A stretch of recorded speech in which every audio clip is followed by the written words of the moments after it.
yang Selamat malam Mirsa, selamat bergabung di Dua Sisi malam hari ini. Mirsa, kalau kita berbicara mengenai isu kebangkitan PKI, ini selalu menjadi hal yang sangat sensitif bagi bangsa ini.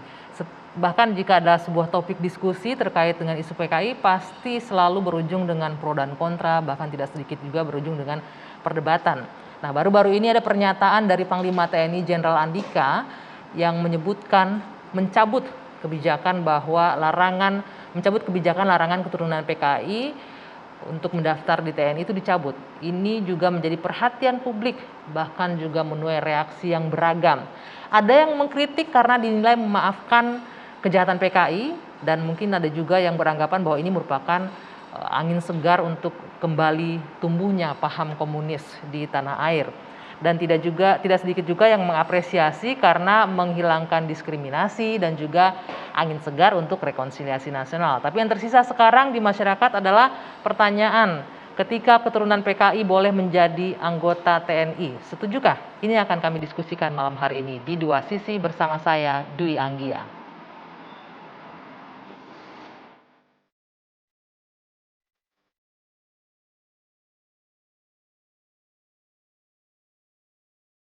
Ini apa ini kok mendadak bicara soal anak PKI boleh ikut tes?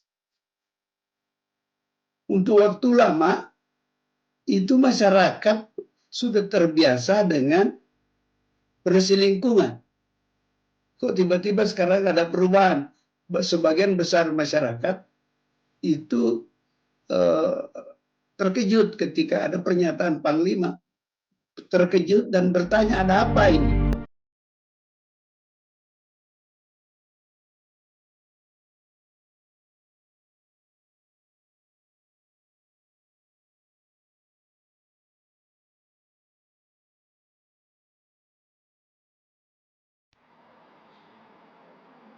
Ya, saya akan langsung memperkenalkan sejumlah narasumber yang sudah hadir bersama saya malam ini di studio. Dari ujung sebelah sana ada Prof. Suteki, Guru Besar Hukum dan Masyarakat Universitas Diponegoro. Selamat malam, Prof. Selamat malam.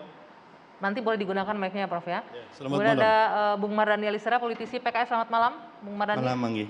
Ya, dan di sebelah kiri saya ada Pak Ilham Aidit. Ini anak dari tokoh PKI DN Aidit. Selamat malam, Pak Ilham. Selamat malam, selamat malam. Di ujung sana ada Laksamana Muda TNI Purnawirawan Sulaiman B. Ponto, mantan Kabais TNI. Selamat malam, Pak Ponto. Selamat malam. Oke, baik, sebelum nanti kita tadi sudah menyaksikan ya banyak pertanyaan-pertanyaan yang muncul. Tadi Prof. Salim Said juga bertanya, kenapa muncul sekarang, ada apa ini? Sebelum kita masuk ke sana, saya ingin ke Pak Ilham terlebih dahulu. Pak Ilham, kita sejarah panjang memang ya PKI dan sampai saat ini adalah rekonsiliasi nasional dan lain-lainnya. Boleh nggak sebelum kita diskusi menjawab pertanyaan tadi semua, Pak Ilham cerita sedikit sebagai anak dari pelaku dan juga tokoh Partai Komunis yang kemudian sudah jelas dilarang pahamnya untuk tumbuh di tanah air ini, Anda sempat juga nggak mengalami kesulitan mungkin untuk bisa diterima di lingkungan, di masyarakat, atau pekerjaan, ataupun keluarga-keluarga dan keturunan PKI lainnya, sepengetahuan Anda? Silakan digunakan. Boleh, boleh. Ya, terima kasih. Selamat malam buat kawan-kawan dari Pak Suteki, kemudian Pak Ali, Pak Ponto. Kalau ditanya itu saya sebetulnya udah sering banget ya. Jadi artinya puluhan tahun itu pasal diskriminatif pernah ada dan kami merasakannya. Saya sendiri begitu saya lulus, saya mencoba untuk menjadi pegawai negeri. Lalu saya mengisi apa adanya dalam form isian itu. Ya, tahap pertama lulus, tahap kedua lulus, tahap ketiga kemudian saya tahu bahwa ya saat itu saya pasti tidak bisa diterima. Dan emang dari ketika saya SMA pun, ketika saya mahasiswa, saya udah tahu PNS itu tidak akan menjadi jalan hidup saya. Ya. Dan cerita-cerita itu banyak sekali. Peraturan Menteri Dalam Negeri tahun 81 itu diberlakukan sekian panjang, mungkin sekitar 17 tahun, baru tahun 98-99 aturan perundangan itu dicabut. Jadi sebetulnya kalau saat ini bisa dikatakan bahwa tidak ada lagi aturan perundangan yang diskriminatif. Jadi secara de jure tidak ada aturan perundangan. Tidak ada yang diskriminatif ya. Ya, nah, tetapi perlakuan tetap ada. Perlakuan masih tetap Perlakuan ada tetap walaupun ada. aturan hukumnya Aturan itu perundangannya ada. tidak ada, tapi perlakuan diskriminatif atau sikap-sikap yang menekan, mengancam dan sebagainya kan tetap dialami oleh mereka-mereka yang dianggap berhaluan kiri atau anak-anak Keturunan dari ex-PKI, PKI. keturunan PKI, kira-kira Tapi kan begitu. yang berhaluan kirinya orang tuanya, anak-anaknya Anda Nah. sendiri termasuk? Ya makanya itulah yang aneh, bahwa saya rasa di dunia ini cuma ada satu negara yang kemudian memberlakukan diskriminasi kepada turunannya. Kalau misalnya katakan PKI dinyatakan bersalah ketika itu, maka mereka didiskriminasi, mereka dihukum, bahkan dipenjara, dibunuh dan sebagainya. Lalu anak-anaknya, cucunya, itu ada peraturan perundangan yang menyebutkan bahwa terkait langsung maupun tidak langsung. Langsung dan tidak langsung itu pasal karet yang panjang bener. Anak saya nanti punya menantu, adik menantu dari anak saya bisa jadi kena, panjang sekali itu.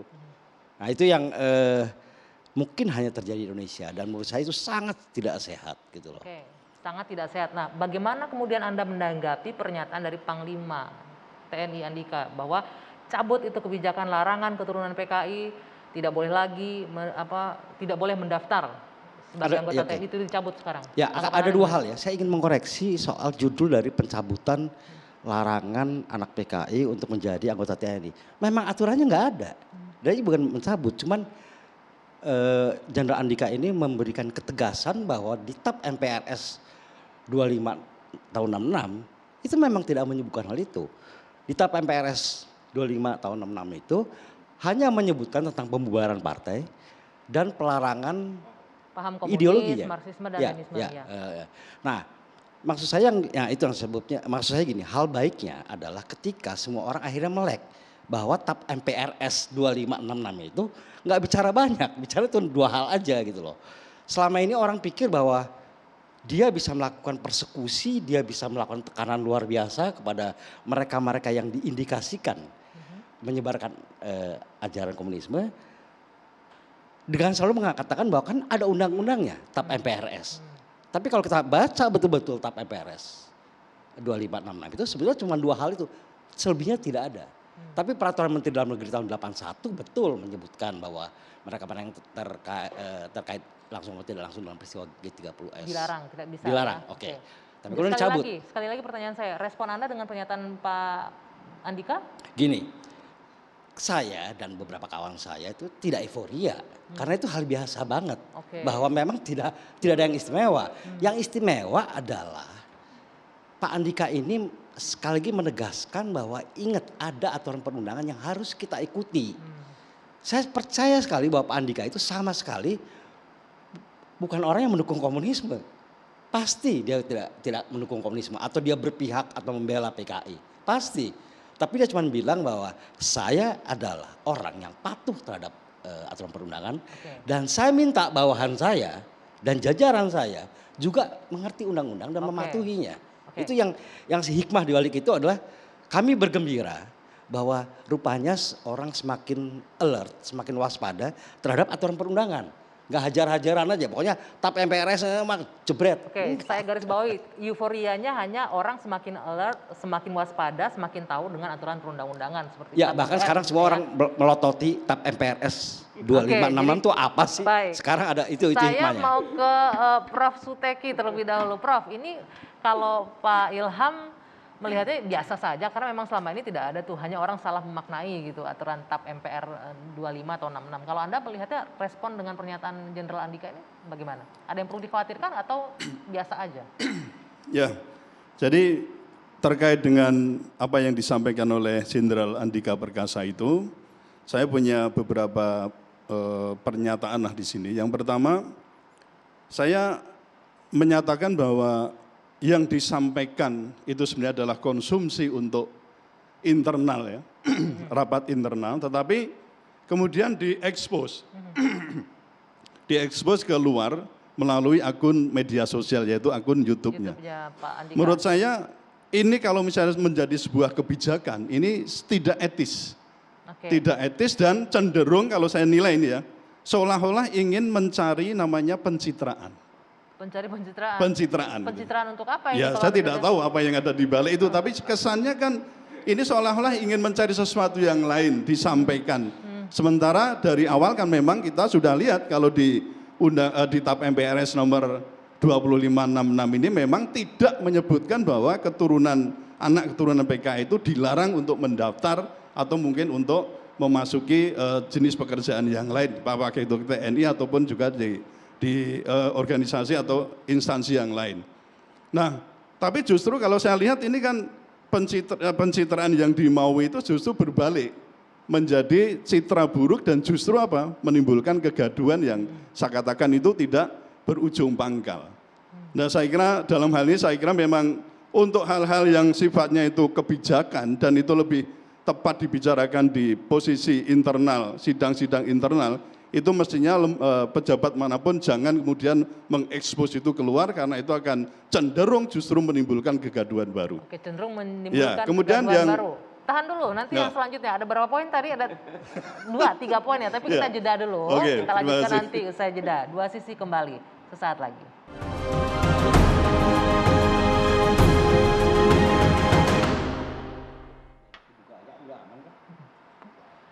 Ya, saya lanjutkan sedikit Prof. Suteki, tadi kan Anda menyebutkan ini jadi pro kontra yang tidak berujung. Apalagi poin yang Anda lihat dari pernyataan Panglima Jenderal Andika? Ya, kemudian yang kedua, membaca TAP MPRS nomor 25 tahun 66 itu saya kira tidak boleh terpotong ya atau fragmented, tetapi harus komprehensif. Artinya harus dikaitkan pula dengan tinjauan hukum yang lain, khususnya misalnya dengan Undang-Undang nomor 27 tahun 1999. Itu lebih detail tentang bagaimana terkait dengan keamanan negara, itu ideologi komunisme itu dilarang, dianut, disebarkan atau dikembangkan. Nah, dasar inilah yang kemudian menjadi alasan. Pertama adalah adanya pembubaran hingga pelarangan organisasi plus underbo lah gitu ya, dikatakan underbo itu berarti organisasi lain yang berafiliasi atau seazas dengan paham komunis ya. Partai Komunis Indonesia atau yang berhaluan tadi ideologi komunisme. Kemudian yang kedua juga berekses pada pembatasan yang saya katakan situasional.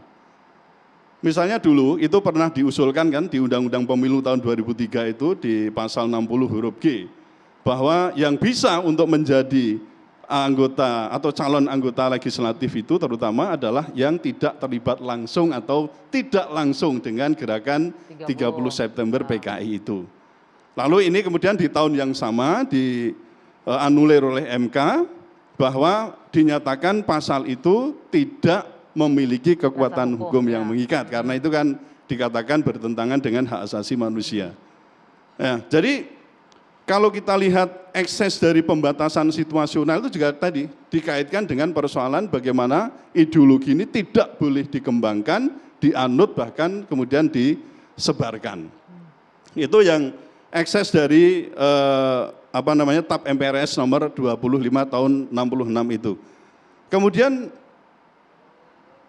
yang berikutnya adalah persoalan bagaimana kalau ada yang berkilah tentang HAM, hak asasi manusia.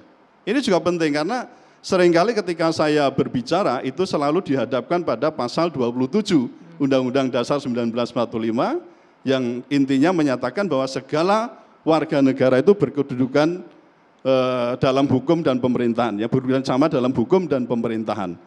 Tapi kalau kita lihat pasal ini sebenarnya kalau dikaitkan lagi ya, kita bicara soal undang-undang yang lebih komprehensif dengan Undang-Undang nomor 39 tahun 99.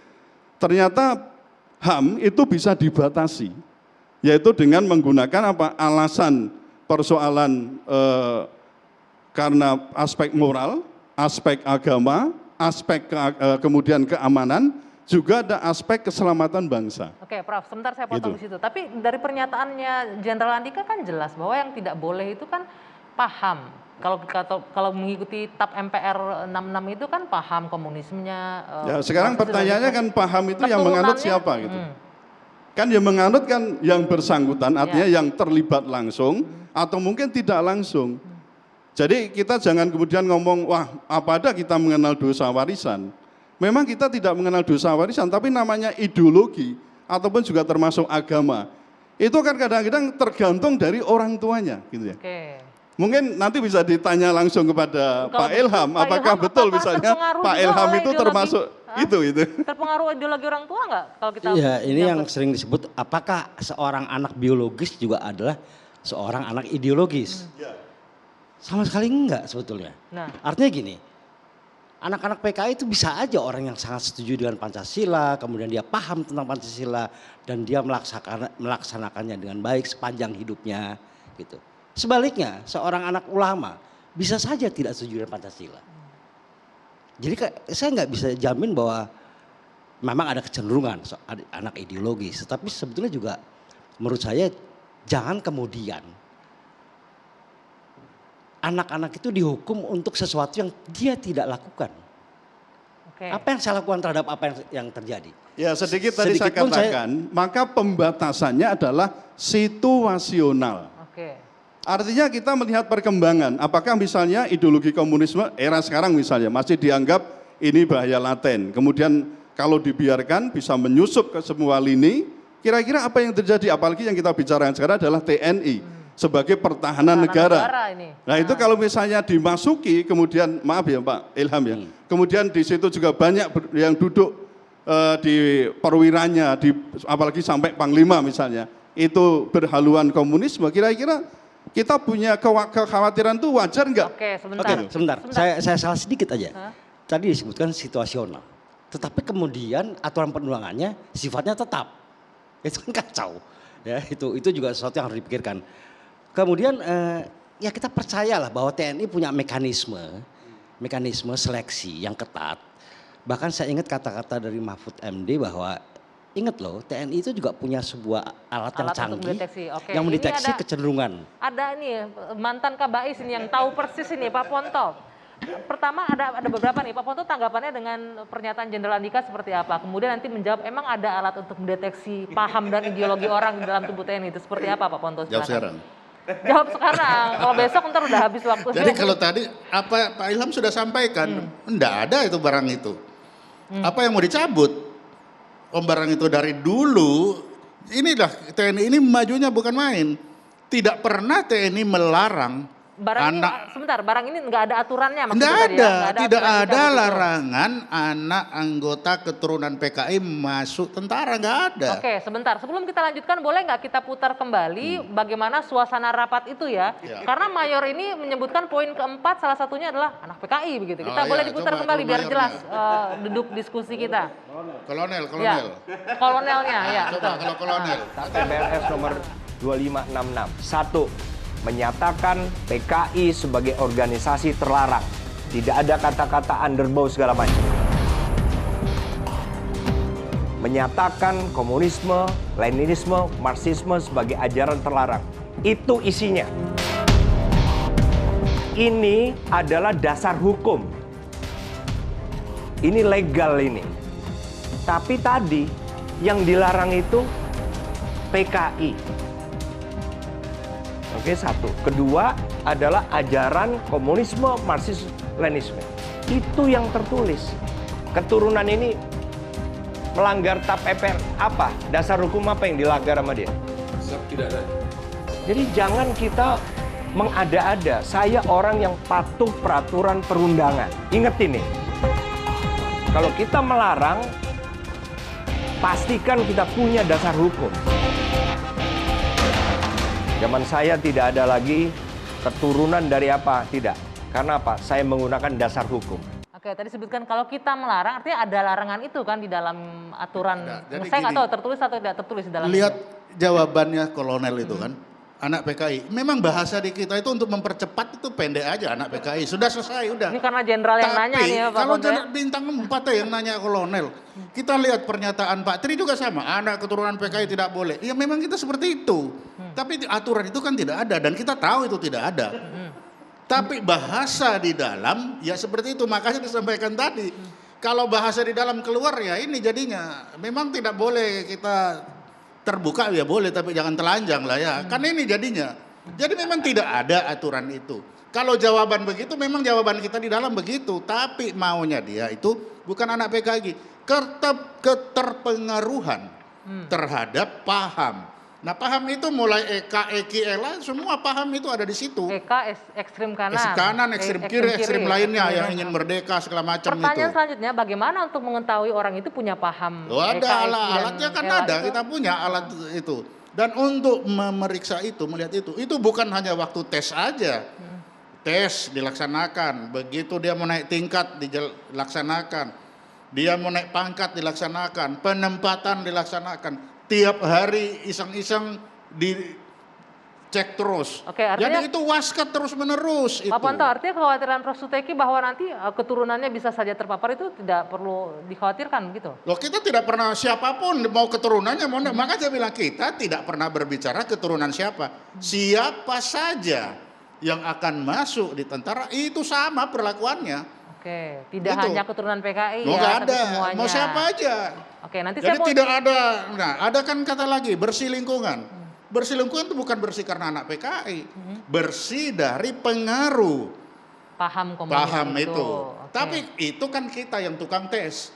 Tapi yang di luar untuk mempercepat, kan Panglima kan tidak melaksanakan tes langsung. Dia langsung menerima laporan. Nah untuk kepada orang-orang yang menerima laporan pendek aja ya PKI selesai. Baik, saya ke Bung Mardhani, nah, katanya konsumsi internal yang harusnya nggak keluar. Itu. Tapi apapun itu ini sudah jadi konsumsi publik sekarang. Bagaimana melihatnya seorang jenderal tertinggi di negeri ini mempersilahkan keturunan PKI silakan masuk, tapi nanti dijawab. Kita harus jeda, maaf. Kita kembali sesaat lagi.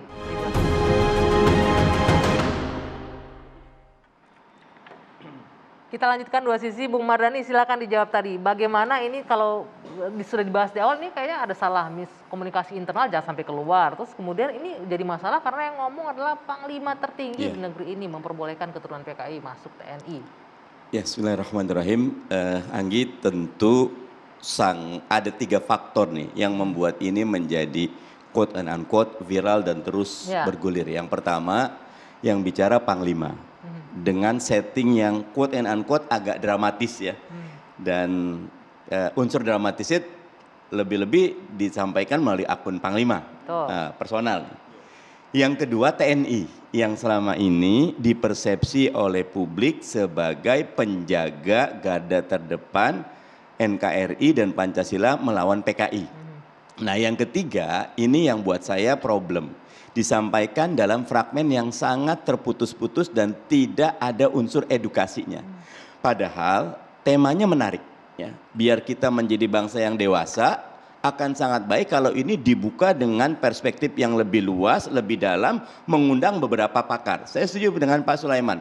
Jangan nanya kepada bawahan. Kalau di TNI jangankan dari kolonel ke bintang 4, kolonel ke bintang 1 aja tuh siap. Nah itu, ini tinggi sekali. Pak Andika ini jenderal yang intelektual. Akan sangat baik dengan adanya isu ini, beliau mengumpulkan cerdik pandai termasuk quote and unquote para sesepuh kita Purnawirawan untuk duduk bareng. Untuk menjadi healing bagi bangsa ini. Karena memang setiap warga negara bersamaan kedudukan di dalam hukum dan pemerintahan. Nah, tetapi beliau tidak menjadi pendidik yang baik kalau membiarkan ini terus bergulir tanpa ada pelajaran yang bisa diambil oleh bangsa ini. Gitu. Jadi kemudian banyak catatannya ya, TNI paling terdepan untuk menjaga NKRI dan juga menjaga ideologi Pancasila. Kalau Anda selain itu respon mengenai pernyataan bahwa keturunan PKI nggak apa-apa kok mendaftar ke TNI, toh belum tentu diterima kalau Pak Sulaiman bilang tadi, belum tentu lulus saringannya kok. Ya, ada kekhawatiran nggak dengan ini? Kalau dari konstitusinya tegas setiap warga negara bersamaan kedudukan dalam hukum dan pemerintahan. Pak tidak masalah, Sulaiman juga mengatakan tidak ada halangan selama ini. Tetapi kami yakin selama ini ada satu konsensus bersama di teman-teman TNI untuk menjaga quote and unquote bahaya laten. Mau IKA, IKI, tengah segala macam selalu ada kewaspadaan. Karena memang fungsi dari TNI adalah pertahanan. Ya, bukannya ke dalam, tapi betul-betul. Dan sekarang ini cara yang baik pertahanan itu bukannya diam tapi menyerang. Dalam arti ayo kita angkat Pancasila kita buat diskursus yang baik. Kenapa PKI dulu dilarang? Apa salahnya? Kalau buat saya wajar loh kalau publik berespon karena trauma sejarahnya masih ada gitu loh. Saya kemarin ke Aceh masih ada, saya kemarin ke beberapa tempat daerah-daerah di Sumatera Utara cukup kuat melawan PKI di bawah segala macam, dan itu belum ada usaha sistematis yang solid untuk membuat pikiran kolektif bangsa ini bisa menyelesaikan trauma ini. Apa yang disampaikan bisa jadi pintu masuk kalau dituntaskan, tapi kalau tidak tuntas maka ini tidak memberikan nilai tambah bagi kita sebagai bangsa untuk dewasa. Oke. Tadi disebutkan akan mengkhawatirkan adanya bahaya laten. Kalau Anda masih melihat Pak Ilham, ini dari keturunan langsung nih, bahaya laten itu masih ada nggak sih? Kalau saya boleh bertanya, apa ya, komunitas, keluarga PKI atau keluarga korban 65 segala macam masih aktif nggak sampai sekarang? Bahwa bahaya laten itu mungkin masih harus diwaspadai apa tidak kalau Anda melihatnya? Bahaya laten kalau yang dimaksud dengan keinginan untuk membangkitkan paham bahkan membangun partai, nonsens lah itu. Udahlah, percaya sama saya lah, itu nonsens ya. Membangun partainya enggak, tapi pahamnya untuk diturunkan mungkin ke anak, cucu, ke lingkungan sekitar komunitas keluarga korban misalnya. Enggak, kalau orang bertanya, Bapak apa sih komunisme? Kemudian si bapaknya yang jelasin, komunis itu begini, begini, begini, kitab sucinya ini, maksudnya ini dan sebagainya, itu kan diskusi biasa saja. Tetapi secara khusus bahkan ini kalau saya harus jujur, anak-anak di generasi ketiga itu kadang-kadang juga marah sama orang tuanya. Ngapain kamu masuk? Ngapain bapak kok masuk ke sebuah partai seperti itu? Tapi itu tidak terlalu banyak ya. Tapi maksud saya gini, kalau bahaya laten, pertama saya selalu mengatakan bahwa sudah tidak ada ruang lagi untuk komunisme khususnya di Indonesia. Di dunia pun sebetulnya sudah sempit sekali ruangnya. Kemudian ada begitu banyak ancaman lain selain komunisme, jelas ya. Saya nggak lihat komunisme sebagai sebuah ancaman, tapi ancaman lain itu korupsi. Anda tidak melihat komunisme sebagai ancaman? Saya tidak melihat komunisme sebagai ancaman, itu clear. Ya. Bahkan menurut saya ancaman lainnya adalah paham-paham yang juga tidak setuju dengan Pancasila. Paham radikalisme dan sebagainya. Itu menurut saya lebih nyata gitu loh. Menurut saya itu jauh lebih aktif sekarang ini merongrong quote unquote bangsa ini. Komunisme itu sedikit saja bunyi sudah dikepruk. Udah pastilah itu ya. Nah kemudian saya pengen katakan juga bahwa apakah kemudian komunisme itu kemudian masih ada di Indonesia seperti yang Anda katakan. Saya bilang sebuah ideologi, apakah itu kekhilafahan, apakah itu komunisme segala macam, itu tidak bisa diberangus. Partainya bisa dibubarkan, orangnya bisa dibunuh, kemudian kantornya bisa dirampas, semuanya dipenjarakan, bisa saja. Tapi keyakinan, pemahaman terhadap sesuatu itu nggak bisa. Nah, apa yang membuat komunisme? Jadi bahaya latennya masih ada. Terjawab berarti kan masih ada. Bukan, yang laten, apa pengertian laten? Bahaya yang sewaktu-waktu muncul. Ya, tapi kalau ruang hidupnya kecil, 20-30 tahun ini nggak muncul-muncul. Yang muncul itu kita harusnya awasi yang lain lagi. Gitu. Tapi secara tidak langsung Anda menyebutkan bahwa ya pahamnya tetap akan masih ada walaupun tidak punya ruang untuk tumbuh gitu ya. Nah, Prof. Suteki sebentar. Tadi disebutkan. Mungkin saya tambahkan sedikit aja. Kalau kita lihat ruangnya begitu kecil, maka sudah tidak lagi menjadi bahaya. Yang bahaya itu adalah hal-hal lainnya. Oke, setuju nggak Prof. Suteki? Ruangnya kecil nggak jadi bahaya, yang bahaya itu katanya yang lain, paham-paham radikal lainnya. Kecil itu bisa membesar. Sementara apa? Karena negara yang eksis dengan ideologi komunis, dengan partainya komunis ada. Siapa? Ya Cina. Kan begitu. Cina itu partainya tetap partai komunis Cina, kan jelas kan? Dan kita itu kerjasama banyak dengan Cina.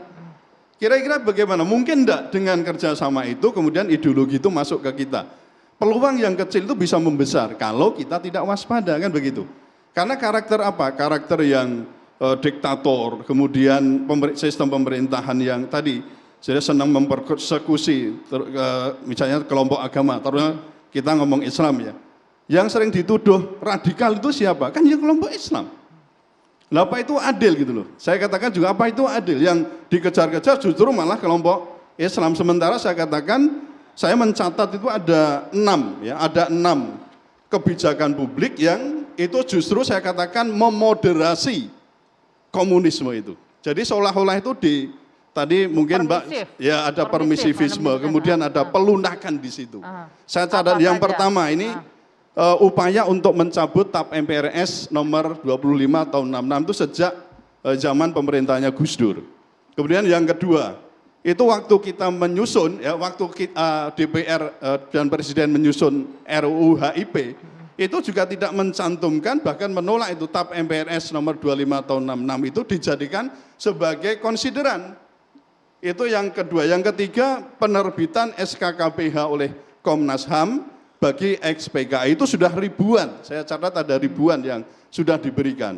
Kemudian yang keempat, itu upaya untuk rekonsiliasi PKI sebagai korban. Kemudian yang kelima, putusan MK tadi yang sudah saya sebut, putusan nomor 17 tahun 2003 itu yang menganulir pasal 60 huruf G Undang-Undang Pemilu tahun 2003. Lalu yang keenam, nah yang tadi ini, Panglima TNI itu menyatakan bahwa ya apakah dimaknai sebagai hanya mendaftar atau mungkin berlanjut juga bisa menjadi anggota TNI. Tapi ini saya katakan sebagai moderasi yang keenam kebijakan publik itu. Bisa nggak Pak Ponto, sebelum kita bahas soal 6 poin ini, bisa nggak ada nggak kemungkinan selama ini sepanjang Anda aktif kemudian sampai pensiun saat ini sudah purna tugas, ada nggak upaya misalnya keturunan PKI yang ikut daftar sebagai TNI? Dari intelijen pasti punya dong data-data itu, ada nggak yang upaya mendaftar jadi anggota mendaftar TNI? banyak sih. Kan tapi banyak orang mendaftar. Ada yang lolos? Yang lolos nggak ada yang lolos. Tidak ada satupun yang lolos terjaring jadi anggota TNI sampai saat ini. Dijamin itu ya Pak Ponto ya? Jamin, kenapa? Ya itu tadi keterpengaruhan dari orang tua cerita, kita tanya aja gimana pemberontakan ini menurut, oh ya baik-baik, ya udah selesai baik-baik. Berarti diakui bahwa keterpengaruhan ke keturunannya masuk? Jangankan keterpengaruhan kepada orang ini kan belum tentu dari orang tuanya, dari lain-lain. Kan tadi sudah disampaikan sendiri bagaimana pengaruh dari komunisme sebagai ideologi dari mana-mana aja kan bisa. Dan itu kita bisa lihat. Bisa bayangkan PKI bagi militer itu apa? Itu yang bunuh 6 jenderal saya. Titik kan? Lah kira-kira kalau 6 bunuh jenderal saya, bagaimana mereka melihat betapa ini, oh ini ada calon-calon PKI baru nih mau masuk ke sini. Itu seperti apa ini sensitivitasnya? Nah dengan itu Anda melihat seperti apa pula sensitivitas Jenderal Andika menyampaikan pernyataan ini? Karena beliau kan hanya mengulangi kembali karena ada salah bicara dari si kolonelnya. Kolonelnya bilang, oh anak PKI, padahal bukan itu, keterpengaruhan itu, bukan itu maksudnya. Pahamnya, berarti harus koreksi adalah diksinya ya, redaksionalnya. Tapi itu adalah diksi intern kita ya begitu itu. Tapi dibaca keluar ya jadinya begitu itu. Kan ini masalahnya. Jadi kalau di dalam ya udah tahu lah kita itu. Ini masih menyangkut dengan memoderasi tadi ya. Kita punya beberapa komentar dari pejabat-pejabat negara terkait dengan pernyataan Jenderal Andika. Mungkin kita bisa lihat bersama-sama.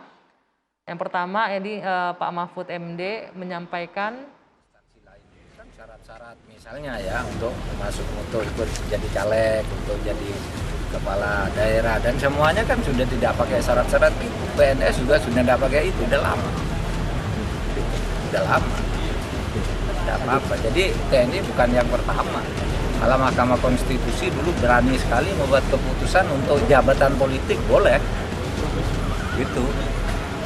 Itu kan Mahkamah Konstitusi yang mulai dulu pertama.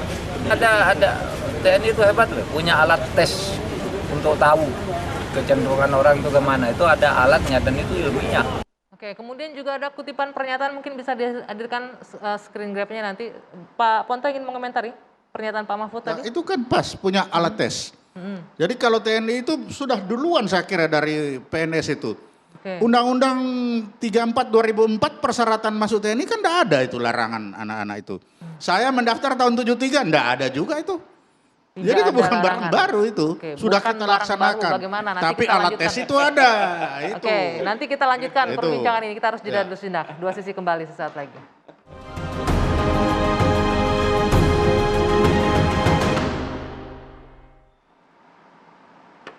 Ya, pemirsa, ini menarik yang disampaikan oleh Prof. Suteki tadi bahwa ini seolah-olah kebijakan publik ini sekarang memoderasi ya. Kita lihat ini tanggapan dari sejumlah pejabat mengenai dicabutnya atau dicabutnya larangan keturunan PKI untuk masuk ke TNI. Kita lihat ya, ini jawaban dari atau respon dari Gubernur Lemhanas. Dukung Andika Perkasa soal keturunan PKI bisa daftar TNI. Oke, kemudian, wah ini politisi nih temannya Bung Mardhani nih, Fadlizon. Tidak ada larangan keturunan PKI daftar TNI, tapi perlu waspada. Oke. Kali ini tumben ya. Itu kawan saya Oke. itu. Nah, kemudian DPR dukung keturunan ex-PKI bisa daftar TNI tapi harus bebas terpapar komunisme. Oke, sudah ini ya. Tapi kemudian bahwa responnya ya silakan mendukung nggak apa-apa. Artinya Anda melihat ini sebagai bentuk tadi moderasi, permisif, atau justru harus diwaspadai nih dengan kondisi seperti ini? Kalau pernyataan-pernyataan tadi kan sangat normatif, karena tentu didasarkan hanya pada peraturan perundang-undangan. Sementara saya tadi katakan, membaca kebijakan publik itu tidak bisa hanya berdasarkan pada peraturan perundang-undangan, tetapi kompleksitas, karena undang-undang itu kan hanya bangkainya hukum gitu. Di luar itu ada persoalan politik, persoalan sosiologis, persoalan agama, ada persoalan keamanan. Ini yang harus dipertimbangkan ketika seseorang mau menyatakan atau membuat sebuah kebijakan publik, termasuk Pak Andika itu. Nah, jadi dalam hal ini pernyataan tadi saya nilai itu adalah sangat normatif, dan menurut saya kebijakan publik yang akan diambil, termasuk tadi Pak Ponto sudah menyatakan itu, mungkin di level de jure memang tidak ada, ya memang kita temukan larangan anak keturunan PKI itu untuk mendaftar atau memasuki ke TNI. Tapi tadi saya katakan, atau saya tadi menyimpulkan dari Pak Ponto, itu berarti ada barrier, ada filter yang untuk menyaring dan memastikan bahwa TNI itu harus bersih dari komunisme. Mbak Anda sepakat juga nggak kalau melihat ini mulai memoderasi ataupun sedikit permisif mengenai ini nih dengan pernyataan Pak Andika ini? Kalau Bung Karno kan jas merah ya, jangan lupakan sejarah ya. Jadi jangan sampai kita jatuh ke lubang yang sama dua kali. Karena kalau kita ngelihat sejarah PKI dalam waktu yang sangat singkat, bisa membangun kekuatan yang bersenjata bahkan gitu loh. Dan kemampuan mengadu domba, kemampuan dia untuk menginfiltrasi, bagaimana kasus 6 jenderal itu, buat saya wajar kalau publik menginginkan ada penjelasan yang lebih rinci, lebih sistematis, lebih detail terhadap kebijakan-kebijakan yang permisif ini. Walaupun tetap semua warga negara bersamaan kedudukannya di dalam hukum dan pemerintahan. Tapi kalau kita lihat kan jelas, penjelasan Pak Ponto juga jelas, bukan anak PKI-nya kok, bukan keturunannya, tapi pahamnya yang tidak boleh masuk ke tubuh TNI. Nah itu yang maksud saya penjelasan lebih lanjut dari apa yang disampaikan Jenderal Andika. Bahwa ideologi hanya dapat dilawan oleh ide lainnya. Tidak bisa, kayak misal dites, ya kemampuan testing secanggih apapun tetap kalah, ide itu punya kaki. Tapi terbukti kata Pak Ponto nggak ada tuh yang masuk sampai saat ini di TNI yang paham ideologi Iya nanti pernyataan ini akan bisa dikontra oleh teman-teman yang pengamat militer katakan ya. Kalau saya tidak pada posisi ingin mengkonter itu, tetapi ide itu dilawan dengan ide yang lain. Dan karena itu perlu dengan adanya isu ini, Jenderal Andika atau TNI memberikan penjelasan yang lebih sistematis, yang lebih dalam untuk menyelesaikan trauma sejarah ini sehingga bangsa kita menjadi lebih dewasa dan maju ke depan. Oke, satu lagi sebelum ditutup, apa kalau Anda melihatnya resiko jika ada nih, kalau nih ya worst case skenario nih ada masuk di tubuh TNI, apa resiko terburuk kalau misalnya ada keturunan PKI masuk di TNI akhirnya? Ya, lagi-lagi TNI itu penjaga gerbang utama NKRI dan Pancasila kita. Dan sehingga kalau quote and unquote fondasinya rapuh ataupun berkarat, maka sangat berbahaya bagi keberadaan NKRI kita. Oke, Pak Ponto, dengan segala instrumennya TNI pasti bisa menjamin ya kekhawatiran ini tidak akan terjadi ya, bahwa oke boleh masuk pendaftaran tapi tidak akan lolos filternya, saringannya sangat rapat dan ketat gitu ya. Ya. Sudah bisa dijamin seperti itu? Bisa dijamin. Kan terbukti saya masuk tahun 73 kan sudah bebas itu. Sampai hari ini apakah ada? Kan tidak ada. Oke, Jangan ambil yang lain-lain. Angkatan saya masuk tahun 73 itu aturan itu sudah berlaku. Lalu diperkuat 2004 kan. Nah sampai hari ini coba siapa yang muncul? Nggak ada kan. Dalam perjalanan nggak usah lihat ini siapa di belakang. Begitu lain-lain sendiri karena TNI itu kan homogen. Sangat homogen. Begitu ada sedikit saja orang Jawa bilang nyeleneh, itu kelihatan sekali. Itu langsung geser. Anda tadi sempat bilang bahwa yang Anda termasuk orang salah satu yang membuat ya alat sistem deteksi itu ya Pak Ponto ya. Itu berbentuk alat, instrumennya apa? Ada dengan pertanyaan tertulis pertanyaan, apa? tanya jawab. Jadi ada pertanyaan, nanti ada pengamatan. Dalam pengamatan kan kita sudah punya yang diamati ini. Nanti apa pertanyaannya, apa ceritanya, apa jawabnya. Kalau ditanya ini jawaban spontannya apa, nah, itu bisa kelihatan itu. Misalnya ditanya bagaimana pemberontakan PKI menurut Bapak, menurut Jenderal, menurut kan tergantung pangkatnya apa saat itu. Coba bisa diceritakan bagaimana, itu banyak itu pertanyaan-pertanyaan. Dan itu 400-300 pertanyaan kan lumayan Pak. Pernah tahu. Jadi di situ kita putar-putar gelas ini dari setengah kosong kita tanya setengah isi. Bingung dia kan. Nanti ujung-ujungnya kelihatan pembohongan, bohong. Oke, artinya nggak ada perlu kekhawatiran. Begitu bohong, ini bohong ini, seperti ada sesuatu yang disembunyikan, coret. Nah kan itu. Terakhir bahwa tidak ada perlu kekhawatiran berarti ini. Saya kira bukan soal tidak ada kekhawatiran, tapi kewaspadaan itu kan menjadi penting. Karena memang bagaimanapun komunisme itu kan bertentangan dengan Pancasila, dengan agama Islam, kan jelas begitu. Jadi mestinya orang Indonesia itu kan tidak boleh berpaham komunisme. Saya kadang juga lihat dulu, kenapa ya kok Indonesia itu bisa memberikan ruang untuk membuat partai komunis gitu loh. Sementara kita tahu komunisme, meskipun dulu tahun 2020 ya, 1920 waktu dibentuk itu kan, bulan Mei itu kan memang kita belum punya Pancasila. Tetapi taruhlah kayak agama, misalnya Islam ya sudah mulai ada, nanti 12 itu kan Muhammadiyah, kemudian 26 itu NU. Tapi kemudian sampai setelah merdeka, kemudian menjadi besar, taruhlah mulai tahun 48 ya, 48 itu bahkan melakukan pemberontakan, itu dengan Indonesia, kalau 26 kan dengan Belanda. Tapi yang 55 itu kan menjadi partai yang justru besar, ketiga ya kalau nggak salah ya, 3 besar, ya 4 besar. Jadi poinnya harus tetap waspada. Nah tetap harus waspada. Terakhir gitu. singkat saja Pak Ilham, singkat saja waktu terbatas. Dengan ini apakah Anda melihat ini angin rekonsiliasi mulai terlihat lebih segar nih untuk para korban khususnya? Saya mundur sedikit ya. Jadi yang pertama itu saya selalu lihat bahwa apapun yang terkait PKI itu kemudian langsung menjadi sangat aktual, kemudian digoreng dan sebagainya. Sementara kita lupa bahwa ada banyak juga ideologi-ideologi lain yang merongrong bangsa ini sebetulnya. Itu juga harus diwaspadai juga ya. Dan itu cukup karena serius. PKI punya sejarah yang sensitif lukanya sampai sekarang bagi bangsa. Sebut aja tadi disebutkan oleh Bung Ali itu bahwa ada trauma sejarah. Sebetulnya juga perlu dikaji ulang. Siapa sih yang mengalami trauma itu? Bangsa Indonesia atau PKI-nya sendiri. Itu juga menurut saya itulah sebabnya pentingnya rekonsiliasi.